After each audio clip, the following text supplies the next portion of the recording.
Hi, welcome to ASP army YouTube channel. இன்னைக்கு நம்ம எதை பத்தி பார்க்க போறோம்னா, அரசியல்னா என்ன? நான் எனக்கு தெரிஞ்சதை சொல்றேன். உங்களுக்கு என்னென்ன தெரியுமோ அதை கமெண்ட் சொல்லிட்டு போங்க. நானும் கொஞ்சம் கத்துக்கிறேன். ஒரு காலத்துல அரசியல்னா என்னன்னு கேட்டா மக்கள் சேவைன்னு சொல்லுவாங்க. ஆனா இன்னைக்கு அது அப்படி கிடையாது. இன்னைக்கு அது குடும்ப சேவையாகி போச்சு, பதவி ஆயிடுச்சு, பணம் ஆயிடுச்சு, ஊழல் ஆயிடுச்சு. இன்னும் வார்த்தைகளே இல்லை சொல்றதுக்கு, அத்தனையா இருக்கு. ஒரு காலத்துல எம்ஜிஆர், காமராஜர், கக்கன் இந்த மாதிரி அரசியல்வாதிகள் இருக்கும்போது அது மக்கள் சேவையா இருந்துச்சு. காமராஜர் படிப்பு கொண்டு வந்தார். எம்ஜிஆர் உணவு திட்டத்தை கொண்டு வந்தார். கக்கன் நேர்மையான சட்டத்தை கொண்டு வந்தார். அம்பேத்கர் இருக்கும்போது நேர்மையான சட்டமும் ஒழுங்கும் வந்துச்சு. ஆனா இன்னைக்கு அப்படி கிடையாது. இன்னைக்கு யார் நேர்மையா இருக்காங்கன்ட்டு நீங்க ஒருத்தரை கமெண்ட்ல சொல்லிட்டு போங்க, பார்க்கலாம். அதை நானும் வெயிட் பண்ணிட்டு இருக்கேன், இன்ட்ரெஸ்டிங்கா பாக்குறதுக்கு யாரு பேரை சொல்ல போறீங்க. அப்படி ஒருத்தர் கிடையவே கிடையாது. இன்னைக்கு ஒரு சராசரியான சம்பளம், ஒரு முதலமைச்சரோட சம்பளம் 1,00,000 ரூபாய். ஆனா அவன் வச்சிருக்க சொத்தோட கோடி பல கோடி, பல லட்ச கோடி. அவன் பேரன் வரைக்கும் 100 கோடி ரூபாய் கார்ல போறான். அது எப்படி முடியுது? இவங்க மக்கள் சேவை செய்ய வந்தாங்கன்னு நினைக்கிறீங்களா? கண்டிப்பா இல்லையே.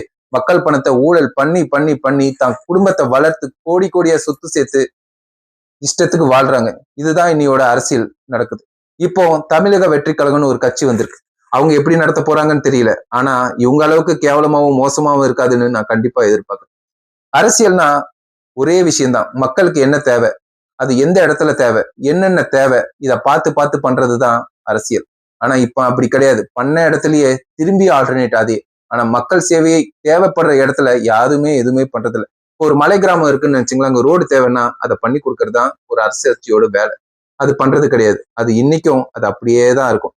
ஆனா கண்ணுக்கு தெரியற மாதிரி சிட்டில ஏதாவது ஒரு சின்ன பிரச்சனை நடக்குதுன்னு வச்சுங்க, அதை பண்ணி கொடுப்பாங்க. ஏன்னா அப்பதானே உங்களுக்கு பப்ளிசிட்டி கிடைக்கும். இப்ப அரசியல் இப்படிதான் இருக்கு. பப்ளிசிட்டி எங்க கிடைக்குது, எங்க பணம் கிடைக்குது, எங்க கமிஷன் கிடைக்குது, எங்க எவனுக்கு என்ன கிடைக்குது, ஆதாயம் கிடைக்குது. ஏன்னா மனிதர்களே அப்படி மாறிட்டாங்க. இப்ப இருக்கிற அத்தியாவசம் அப்படி ஆக்கிடுச்சு. ஆனா அதை கொண்டு வந்தது அரசியல்வாதிகள் தான். அரசியல்வாதிகள் எப்படி இருக்காங்களோ அப்படிதான் அந்த தமிழ்நாடு மக்களும் இருப்பாங்க. இவங்கதான் நம்மள அந்த அளவுக்கு ட்ரெயினும் பண்ணியிருக்காங்க. ஓசியில வாங்கறதுக்கும் இவங்கதான் ட்ரெயின் பண்ணாங்க, கமிஷன் வாங்கறதுக்கும் இவங்கதான் ட்ரெயின் பண்ணாங்க. எல்லாத்துக்கும் உதாரணமா இருக்கிறது நம்மளோட அரசியல்வாதிகள் தான். நம்மளோட லீடர்ஸ் நம்மளை எப்படி வழி நடத்துறாங்களோ அதை பொறுத்துதான் அந்த நாட்டு மக்களும் இருப்பாங்க. இப்போ உதாரணத்துக்கு நீங்க ஜப்பான் போனீங்கன்னு வச்சுங்களேன், அந்த நாட்டு மக்கள் அவ்வளவு டீசெண்டா இருப்பாங்களா, அந்த குழந்தைகள் அவ்வளவு மரியாதையா இருக்குமா.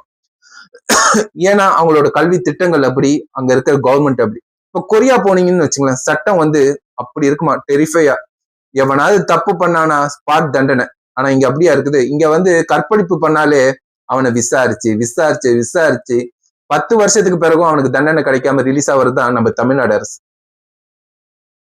மோசமான சட்டம். சட்டம் என்னமோ ஸ்ட்ராங்கானதுதான், அதை யூஸ் பண்ற ஆளுங்க மோசமானவங்க. இப்ப இருக்கிற சட்டங்களும் சரியில்லை, இப்ப இருக்கிற அரசியல்வாதிகளும் சரியில்லை. ஒரு மாற்றா ஒரு கட்சி ஜெயிச்சு வந்துச்சு, ஆனா அந்த கட்சியை படாத பாடுபடுத்துறாங்க. அப்ப இந்த அரசியல்வாதிகள் எப்படி இருப்பாங்க? படத்துல சில சீன்ஸ் எல்லாம் வரும் தெரியுமா? ஒண்ணு நீ வரணும், இல்லைன்னா நான் வரணும். ரெண்டுத்துக்கும் நடுவுல வேற ஒருத்தன் வந்துடக்கூடாது.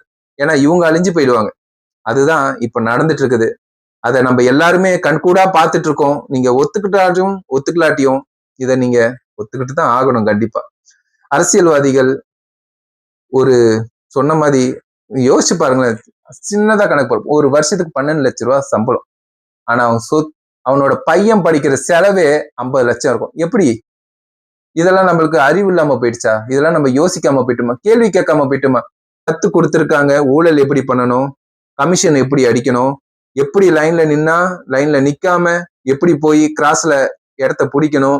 இதுதான் நம்ம தமிழ்நாடு அரசியல் இப்ப கத்து கொடுக்குது.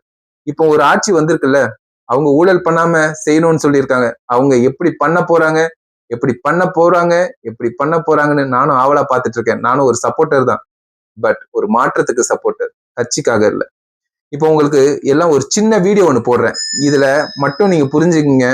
மக்கள் கிட்ட இருந்து பணத்தை எப்படி கொள்ளடிக்கிறாங்க, அதே பணத்தை எப்படி தராங்கன்னு நமக்கு தெரியும். 1000 2000. ஆனா கொள்ளடிக்கிறது எத்தனை கோடியா கொள்ளடிக்கிறாங்கன்னு தெரியுமா உங்களுக்கு? ஒரு சின்ன பிட்டு தான். இதுலயே உங்களுக்கு எல்லாம் புரிஞ்சிரும்னு நினைக்கிறேன். அந்த பிட்டை போடுறேன், நீங்களே புரிஞ்சுக்குங்க. அப்புறம் பிறப்பு முதல் இறுதிச் சடங்கு வரை ஒவ்வொரு அடியிலும் வரி. குழந்தை பிறந்தால் டயபர்களுக்கும் வரி. படிப்பு தொடங்கினா கல்விக்கு வரி. புத்தகங்கள், நோட்டு புத்தகங்கள், பேனா, பென்சில், மொபைல் டேட்டா என எல்லாவற்றும். வருமானம் வந்தால் வருமானத்தின் மீது வரி. சேமித்தால் சேமிப்பின் மீது வரி. வாழ்வதற்காக செலவு செய்தால் செலவின் மீது வரி. வேலைக்கு சென்றால் பெட்ரோல் டீசல் மீது வரி. நோய்வாய்ப்பட்டால் சிகிச்சை மற்றும் மருந்து மீது வரி. முதுமை வந்தால் ஓய்வூதியம் மற்றும் சிகிச்சை மீது வரி. மேலும் ஐயா, மரணத்திற்கு பிறகும் துக்க நிகழ்வில் ஊதுபத்தி ஏற்றுவதற்கும் குடும்பம் வரி செலுத்த வேண்டியுள்ளது. செம்மையா இருக்குதா? இதுதான் நம்ம கிட்ட இருந்து கொள்ளடிக்கிற பணங்கள். பார்க்க சில்லறையா தெரியும், ஆனா பல கோடிகள் போகுது. அரசியல்னா என்னதுங்க? பொதுவானது, ஒரு குடும்பத்துக்கானது கிடையாதுல்ல. நான் உடனே டிஎம்கேவை பத்தி பேசுறேன்னு சொல்லாதீங்க. ஏன்னா அவங்கதான் இந்த வரலாற்றையே கொண்டு வந்தது. தாத்தா, மகன், பேரன், இப்ப அவனோட பேரன் இன்பநிதி. கடைசி வரைக்கும் வந்துடுறேன். அதுக்கு ஒரு இன்பநிதி, ஒரு 10 அமைச்சர் இருக்கிறாங்க. அந்த இடத்துல போய் இந்த பையன் நின்னா அத்தனை பேரும் இருந்து அவனுக்கு சீட்டு கொடுக்குறாங்க. இதான் அங்க மரியாதை. மரியாதை பணத்துக்கு தான் இருக்குதே தவிர அங்க இருக்கிற பதவி ஆளுங்களுக்கு எல்லாம் கிடையாது. இப்படிதான் கத்து கொடுத்து கொண்டு வராங்க. இப்ப கேளுங்களேன், டிஎம்கேல போயிட்டு ஒரு ஆளை, உங்களோட அடுத்த தலைவர் யாது? உதயநிதி. உதயநிதி எப்போ வந்தாரு? 4 வருஷம் ஆகுது அரசியலுக்கு. இதுக்கு முன்னாடி கஷ்டப்பட்டு நொந்து நூடாகி போஸ்டர் ஒட்டி வேலை செஞ்சு வந்தவங்க என்ன பண்றாங்க? ஒன்னும் அந்த போஸ்டர் வேலையை தான் ஓட்டிட்டு இருக்கான், ஒன்னும் பிச்சை தான் எடுத்துட்டு இருக்கான். ஆனா அடிமட்ட தொண்டை வரைக்கும் கேட்டா எங்க வரலாறே சொல்லுவாங்க. உங்க வரலாறு சொல்லுவாங்க, கிளின்னு கிழிச்சு எடுத்துட்டு உங்க வரலாறு. இதே நீங்க டிவிக்கேல போய் கேளுங்க. அடிமட்ட தொண்டன்னா அவனுக்கு என்ன பதவி கொடுக்கணும்ட்டு அவன் கத்து கொடுத்திருக்கான். ஒரு சாதாரண மக்கள் எம்எல்ஏ ஆகலாம், எம்பி ஆகலான்ட்டு தெரிய வச்சிருக்கான், நம்பிக்கை வர வச்சிருக்கான். அதுதான் தளபதி விஜய். உண்மைதானே? நான் பொய் ஒண்ணு சொல்லலையே. பொய்யா இருந்தா கமெண்ட்ல சொல்லுங்க. முடியாது. இப்ப ரீசெண்டா நடக்கிற ஒரு இஷ்யூவை சொல்றேன். 108 சீட்டு ஜெயிச்ச ஒருத்தரால அதாவது பதவி ஏற்க முடியல. ஆனா 50, 70ன்னு வச்சிருக்கவங்க பிரச்சனை பண்ணிக்கிட்டே இருக்காங்க. இதுதான். அதுவும் பாருங்க, அட்ராசிட்டி கூவாத்துல பாருங்க, பாண்டிச்சேரி இங்க அங்கன்னு ரூம் போட்டு ரெசார்ட் போட்டு தங்க வைக்கிறாங்க அவங்க அமைச்சர்களை பாதுகாத்துக்கிறதுக்கு. இதுதான் இன்னைக்கு நிலைமை. காசு இருந்தா எவனையும் வாங்கலாம், என்ன வேணா செய்யலாம், எப்படி வேணா பண்ணலாம். அரசியல் அப்படிதான் இருக்குது. ஒரு மாற்றம் தேவைதான் மக்கள் எல்லாம் சேர்ந்து ஒருத்தர் சூஸ் பண்ணாங்க. அவரையே சும்மா நொறுக்கிட்டு இருக்காங்க. ஆனா அவரும் சாதாரண ஆள் கிடையாது. சும்மா கில்லி மாதிரி நின்று போராடிட்டு இருக்காரு, சிங்கிள் மேன் ஆர்மியா. ஏன்னா அவர் பக்கம் இருக்கிறது தமிழ்நாட்டு மக்கள். அந்த ஒரு தைரியம் தான் இன்னைக்கு 108 சீட்டை அவரை ஜெயிக்க வச்சிருக்கு. நான் டிவிகேக்கு சப்போர்ட் பண்ணி பேசுறேன்னு நினைக்காதீங்க. இப்ப நடந்துட்டு இருக்குது அதுதான். ஊழல் பண்ணாத ஒரு அரசியல்வாதியை உங்களால யாராவது ஒருத்தரால என்னால கமெண்ட்ல சொல்லிட்டு போக முடியுமா? உங்களால டிஎம்கேல எடுத்துங்க, ஏடிஎம்கேல எடுத்துங்க, ஒருத்தரை சொல்லுங்க, நான் ஒத்துக்கிறேன், இவங்க செமையான ஆட்சி பண்ணாங்க, ஆனா உங்களால தோத்துட்டாங்க, சொல்லி காமிச்சிருங்களா பாப்போம். இந்த டிஎம்கே பார்த்தாலும் சரி, ஏடிஎம்கே கட்சிக்காரன் பார்த்தாலும் சரி, நீ ஒழுங்கான ஒரு கட்சிக்கு ஓட்டு போட்டு இருந்தனா உனக்கு இதோட வலி புரிஞ்சிருக்கும். நீங்க பண்ண தப்புகளாலதான் இத்தனை வருஷம் இந்த கட்சிகள் மாத்தி 2 கட்சிகள் நம்ம தமிழ்நாட்டை ஆண்டுட்டு புதுசா வந்திருக்காங்க. ஆனா நீங்க சப்போர்ட் பண்ணது கிடையாது. ஏன் சீமான் கூட எடுத்துக்க, வந்த புதுசுல அவரை ஆரம்பிச்சு விட்டு இருந்தா இன்னைக்கு என்னன்னு தெரிஞ்சிருக்கும். வாய்ப்பு கொடுக்க மாட்டீங்களே, எப்படி கொடுப்பீங்க? உங்களுக்கு தேவை 1000 ரூபாய், 2000 ரூபாய், 3000 ரூபாய், 5000 வாங்கிட்டு போ. யாரு வேண்டான்னா? நல்ல ஆளுகளுக்கு ஓட்டு போட்டிருக்கலாமே. நானும் ஒவ்வொரு வாட்டி வரும்போதும் நல்ல கட்சி, இவன் ஊழல் பண்ண மாட்டான், சாதாரண மக்களா இருக்கான், இவனுக்கு ஓட்டு போடலான்னு போடுவோம். ஆனா 100 பேர் தான் ஓட்டு போடுவீங்க. மீதி 80 பேரும் காசை வாங்கிட்டு எவன் ஊழல் பண்றானோ அவனுக்கு தான். உங்களுக்கு தெரிய மாட்டேங்குது. அவன் உங்களுக்கு 10 ரூபாய் கொடுத்துட்டு 100 ரூபாய் எடுத்து பாக்கெட்ல வச்சுட்டு போயிடுறான்.